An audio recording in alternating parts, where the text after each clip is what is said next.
وَلَقَدْ فَتَنَّا سُلَيْمَانَ وَأَلْقَيْنَا عَلَىٰ كُرْسِيِّهِ جَسَدًا ثُمَّ أَنَابَ۔ اس معاملے میں تو ایک جو ہے یعنی مرفوع حدیث موجود ہے جس کا کہ اب ذکر ہو رہا ہے یہاں پر۔ حضرت سلیمان سے ایک اور بھی ایک موقع پر اسی طریقے کا کہ خطا کہہ دیجئے، جیسے کہ خطا حضور سے ہو گئی تھی، سورہ کہف میں ہم پڑھ چکے ہیں کہ جب سوال کیا گیا بتائیے کون ہیں اصحاب کہف، کون تھے، ان کا واقعہ کیا ہے، اور وہ ذوالقرنین کون، آپ کہتے ٹھیک ہے میں کل بتا دوں گا، اس لیے کہ روزانہ حضرت جبرائیل آتے تھے، میں پوچھ لوں گا اور مجھے جواب مل جائے گا، میں تمہیں دے دوں گا۔ لیکن کئی دن تک حضرت جبرائیل نہیں آئے۔ اب پھر دیکھیے کہ آپ کی جان جو ہے وہ ضیق میں آ گئی کہ نہیں آ گئی، لوگوں نے تالیاں پیٹ دی، بس چھٹی گم ہو گئی، کہاں ہے اب تمہاری وہ وحی، اور کہاں تمہارے پاس وہ ذریعہ علم۔ اس کے بعد پھر وحی نازل ہوئی تو ساتھ ہی وہ آیت بھی سورہ کہف میں نازل ہوئی، وَلَا تَقُولَنَّ لِشَيْءٍ إِنِّي فَاعِلٌ ذَلِكَ غَدًا إِلَّا أَن يَشَاءَ اللَّهُ۔ آئندہ کبھی اے نبی کسی بھی کام کے بارے میں کبھی ہرگز یہ نہ کہیے گا یہ کام میں کل کر دوں گا مگر اس استثناء کے ساتھ اگر اللہ نے چاہا، انشاءاللہ، اگر انشاءاللہ میرا ارادہ ہے انشاءاللہ میں یہ کام کر دوں گا، انشاءاللہ کے بغیر۔ ہم لوگ جو کہتے رہتے ہیں تو ہماری کوئی حیثیت نہیں ہے کہ اس پر پکڑا جائے ہمیں، لیکن جو بڑے لوگ ہوتے ہیں، جو عظیم شخصیات ہوتی ہیں،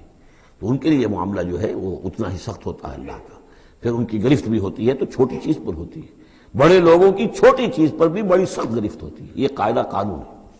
تو اسی طرح کا معاملہ انشاءاللہ ہی کہنے کا معاملہ ہو گیا ہے کہ جو بھول گئے یا کسی وجہ سے حضرت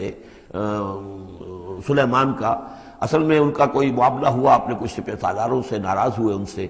اور انہوں نے سمجھا کہ شاید تم یہ سمجھتے ہو کہ میری جو طاقت اور حکومت ہے وہ تمہارے ہی بل پر قائم ہے،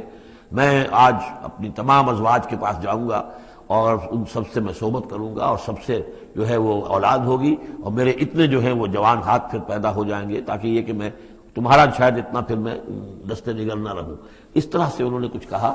اور ساری اس ایک رات میں اپنی تمام بیویوں کے ساتھ انہوں نے صحبت کی، لیکن یہ کسی بیوی کو حمل نہیں ہوا۔ ایک کو ہوا تو اس کا بھی کوئی بچہ جو ہے ادھورا سا، وہ 7 ماسا ہوگا 6 ماسا ہوگا، وہ پیدا ہوا، دائی نے لا کر ان کے تخت پر رکھ دیا، اور شاید اس کا چرچا بھی ہو گیا تھا کہ انہوں نے یہ بات کہی تھی، تو اب پورے گویا کے درباریوں میں بھی اس کی شہرت تھی کہ دیکھیں اب کیا ہوتا ہے ان کے ساتھ، تو اس معاملے میں انہیں کچھ سبکی اٹھانی پڑی، وہ ہے وہ واقعہ جو یہاں بیان ہو رہا ہے۔